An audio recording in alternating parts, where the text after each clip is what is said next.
naman ang gamit na helmet ni Bossing ay sobrang luma na at hindi lang sira-sira na kundi wasak na wasak na. Ay papaano pa? Dahil kahit papaano ay may kakayanan naman tayong tumulong. Kaya tara, sorpresahin natin si Kuya.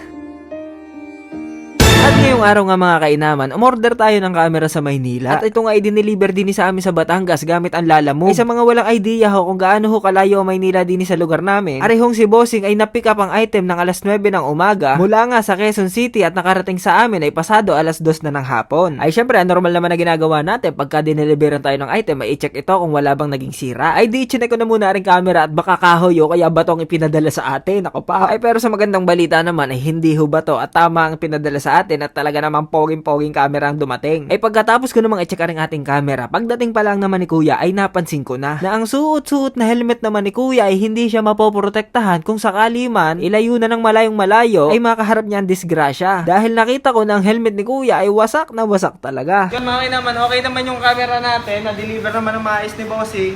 Ang napansin ko lang, boss, ang parang hindi okay ay yung helmet mo na. Basta kaya nakita ako ba yan? Nakita ko. Basta nyo natin yan, tingnan pa lang yung ano. Nakita ko sa mga nalito sa ano. Ito yung helmet ni boss, galing Manila yan. Tignan nyo yung... May makikita ka ba dito, boss? Meron pa sir, kailangan kasing matakpan yung araw ko. Basag na din. Ba't ano boss? Ganito ba ang ginagamit nyo? Wala sir, kailangan wala pang battery kasi. Araw-araw pa naman, nag-ride kayo, medyo delikado na yan. Wala pong battery. Wala. Pag nagka-budget na lang. Oo. Kahit mo muna. Wait lang sir, ano? Kasi mga naman, yan, dito, meron tayong ilang helmet dito. Ito yung AGT natin, yung Aray. Tapos ito, yung pre sa motor.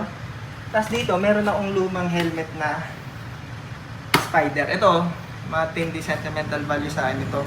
Kasi dito, ito kauna-unang helmet na binigay sa atin. At itong helmet na to ay bigay sa kauna-unahang guesting natin. Kaya hanggat maaari sana ayaw kong maalis sa akin to. Pero, para mas mahalaga sa akin yung kapakanan ni Kuya.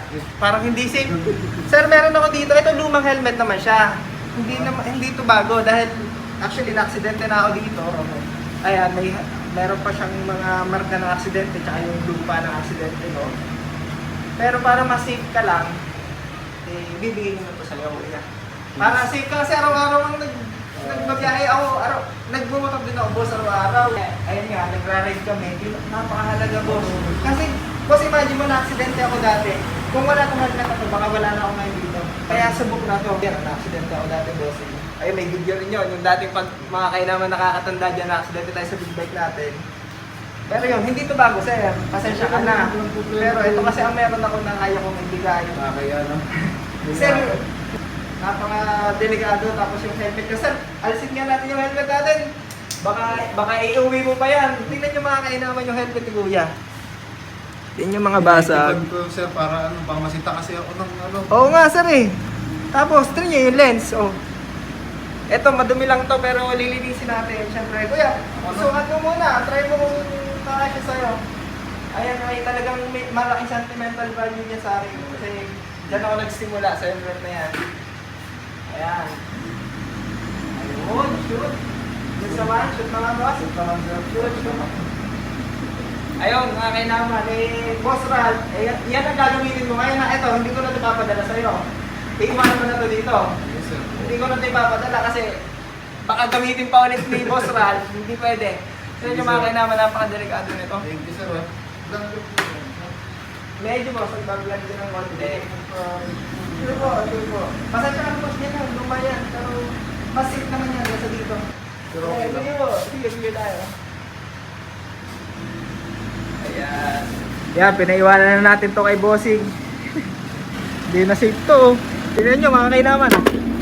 Tignan nyo. Ito pala itatago ko. Ito remembrance ko ngayon. Oh, yan ang remembrance mo. Yan. Kasi may sentimental value yan, sir. Ito na lang yung ikikip ko para may sentimental value pa rin. Siya yung kapalit niyan. Siya. Mag-ingat ka, sir, ha? Ingat, ingat. Yan, bagay na bagay sa motor mo ngayon, boss, ha? Kaano ba? Kabatch. Ayos, ayos. Sige, sir. Ingat ka, sir. Thank you. Nakulay pa ng motor ni sir, oh. Yun, ingat, sir. Iingatan ka ng helmet na yan. Sigurado ako dyan. Iningatan din ako niyan dati.